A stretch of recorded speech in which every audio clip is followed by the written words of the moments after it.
Ay, Diyos ko, matutuwa kayo ng sobra-sobra.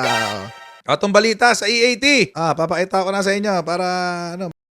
TVJ scores court win. Marikina RTC permanently stops tape from using Eat Bulaga. Yun na. Nagdesisyon na ang Marikina RTC. Iyak talaga. O iyak Paulo Contis. Nagtatrabaho lang naman sila. In fairness to them, nagtatrabaho lang naman sila. Pero di pa sana wag na lang naging wag na lang nakialam dun sa gulo ng tape, di ba?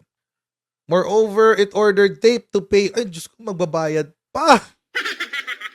Sabi nga ni Tito Sen, may utang pa nga raw sa kanila, di ba? This is not a good year for the Halosos brothers. Ang argumento kasi ni Tape, empleyado namin sila. Kaso, ang decision ng Marikina RTC, hindi sila empleyado, independent talent sila. Diyos ko, kawawa naman. Kawawa